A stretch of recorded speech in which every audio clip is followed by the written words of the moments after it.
Olá, meu nome é Felipe. Nesse vídeo a gente vai ver como a gente consegue implementar o envio de arquivos utilizando o Firebase Storage.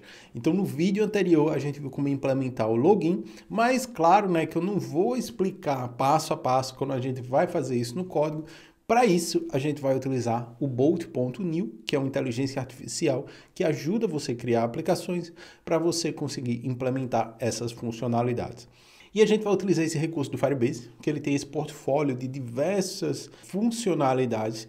E uma dessas funcionalidades é o envio de arquivos. Mas claro que existem outras plataformas que você consegue implementar a mesma solução. E só antes da gente entrar no assunto, né, um ponto que eu não mencionei no vídeo anterior, né, o Firebase, na parte de autenticação, tem uns limites gratuitos. E esses limites gratuitos é da seguinte questão. Então, nesse caso, você pode ter aí 3.000 usuários por dia. Além disso, né, você pode ter aí 100 novas contas sendo criadas por hora. Então, dentro desse serviço gratuito, você consegue aí muita coisa.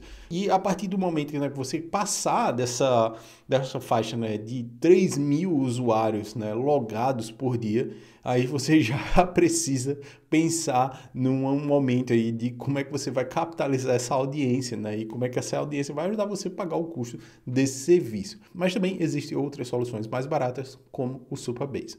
E agora, né, falando sobre upload de imagens. Nesse caso, né, ele vai funcionar para upload de arquivos.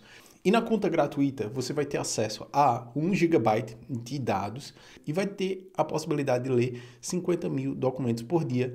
Então, nessa conta gratuita é que a gente vai trabalhar. Mas, claro que dentro do Firebase, esse serviço em particular, você não consegue sem um cartão de crédito. Então, você precisa conectar com o meio de pagamento. E isso traz, né, vários pontos aí. Então, o primeiro ponto é, você precisa ter muito cuidado com essa questão. Quando você coloca o seu cartão, nesse ponto, né, pode ser se você implementa alguma coisa errada ou tem alguma regra de segurança, outras pessoas podem utilizar esse serviço e você pode começar a pagar para esse serviço para outras pessoas. Então, muito cuidado nesse tipo de aplicação. Daí, claro, né, vão existir regras que você consegue bloquear esses serviços. Você pode bloquear via domínio, também você pode definir uma cota diária, né, ou mensal que você pode gastar com esse serviço. Então você pode setar, né, uma cota mensal aí de $20, não passa mais disso. Como outro ponto também, dentro do Firebase existem funcionalidades como o FireCheck e regras de segurança que você também consegue implementar. Definir qual o tamanho de arquivo que pode subir, qual o formato do arquivo que pode subir, entre outras questões. Uma das alternativas que a gente tem, né, se você não quiser utilizar o Firebase, tem esse serviço, né, o Upload Theme. É um serviço que dá acesso a você de forma gratuita 2 GB e você não tem limites de escrita e leitura. Já outro serviço também que tem uma faixa gratuita é o upload de imagens da Vercel. Esse serviço em particular, né, você vai enviar e armazenar blobs, ele tem um limite de 4.5 megas.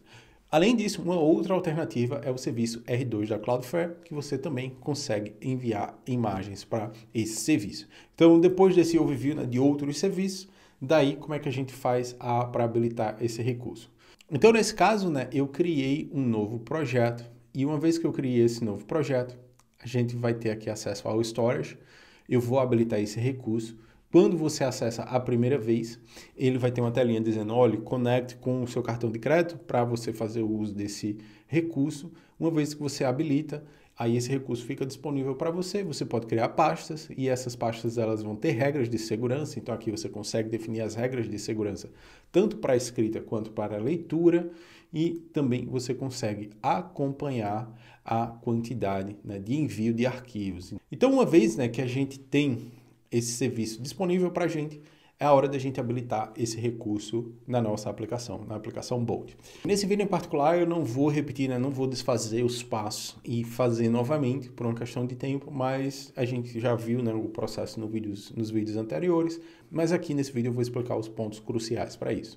Então, primeiramente, eu pedi para habilitar um serviço de upload dentro da tela de cadastro de livro. Porque anteriormente o que acontecia, a gente tinha essa tela aqui e essa tela eu tinha que passar o endereço, né, da imagem, eu tinha que digitar o HTTP e não é isso que acontece em aplicações web. Ou a gente tira uma foto com a câmera, ou eu faço o upload do arquivo e eu envio essas informações. Então, daí, né, eu pedi para incluir esse serviço aqui de enviar as imagens. E aí ele já, né, implementou outros recursos, né, drag and drop, onde eu consigo arrastar e soltar uma imagem. Então aqui só para a gente ter um teste, né, vou arrastar e soltar e tá lá a imagem, né. Posso até continuar aqui, né, fazer um...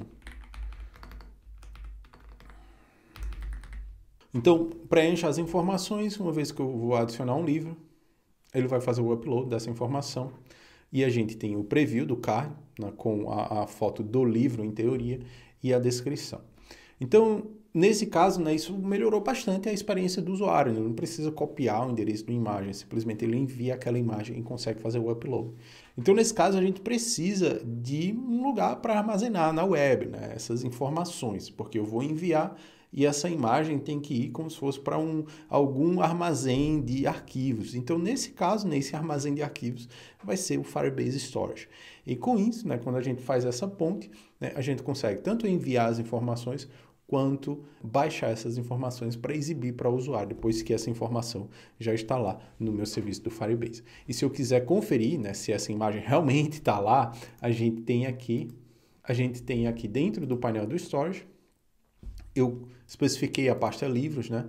E a gente tem a imagenzinha que eu acabei de enviar. E isso a gente tem o tamanho da imagem, como também a data a qual ela foi modificada e o tipo daquele arquivo também.